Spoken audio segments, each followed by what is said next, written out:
Welcome back to Global Perspectives.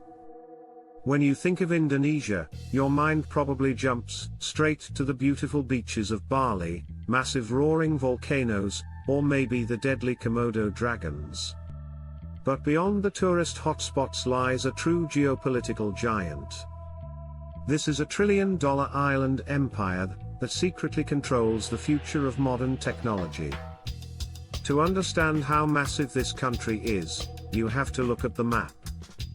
Indonesia is not just a few islands, it is the largest archipelago on the planet, made up of over 17,000 islands, scattered across the equator.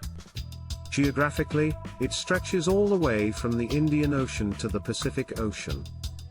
If you put the westernmost point of Indonesia in New York, the easternmost point would stretch all the way past London. It is an absolute beast of a country, sharing borders with Malaysia, Papua New Guinea, and Timor-Leste. But who actually lives in this massive ocean territory? Well, a lot of people. Indonesia is the fourth most populous country in the entire world, with over 275 million citizens. But here is the crazy part, more than half of that massive population is crammed onto just one island, Java. It is the most crowded island on Earth. Despite having over 300 different ethnic groups and hundreds of local languages, the country is beautifully united by one national language, Bahasa Indonesia. So, how does a country of 275 million people make its money? Indonesia is an absolute powerhouse of natural resources. Historically, they made billions exporting coal and palm oil. But right now, their biggest geopolitical weapon is nickel. Indonesia has the world's largest reserves of nickel, which is the exact metal needed to build batteries for electric vehicles, EVs. Because the whole world is shifting to electric cars, everybody, from Tesla to massive Chinese tech companies, is pouring billions into Indonesia. In return, they mostly import refined petroleum, heavy machinery, and electronics to keep their massive domestic market running. Moving all these people and products around 17,000 islands is a massive logistical nightmare. The lifelines of this country are its ships and ferries. The maritime routes between these islands are the absolute blood vessels of the economy. On land, they are upgrading fast. They recently launched Whoosh, Southeast Asia's first ever high-speed railway, connecting massive cities on the crowded island of Java. Managing this giant is no easy task. Politically, Indonesia is a vibrant democratic republic.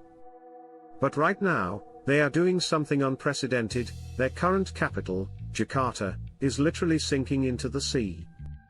So, the government is building a brand new, futuristic capital city called Nusantara from scratch deep in the jungles of Borneo. Militarily, they are a sleeping giant. They have the largest and strongest military in Southeast Asia.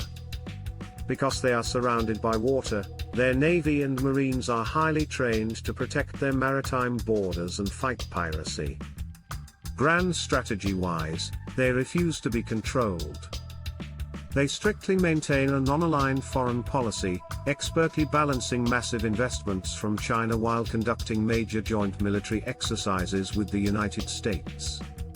Before we go, here are two mind-blowing hidden truths about Indonesia. First, deep in the mountains of the Papua province, Indonesia controls the Grasberg mine. It is the single largest gold mine, and the second largest copper mine, in the entire world. Second, because it sits directly on the Pacific Ring of Fire, Indonesia has around 130 active volcanoes, more than any other country on Earth. It is a nation literally built on fire and gold. Indonesia is a complex, massive, and unstoppable rising power. Thanks for exploring it with us on Global Perspectives. If you loved this deep dive, hit that subscribe button to join the community. Which country should we break down next?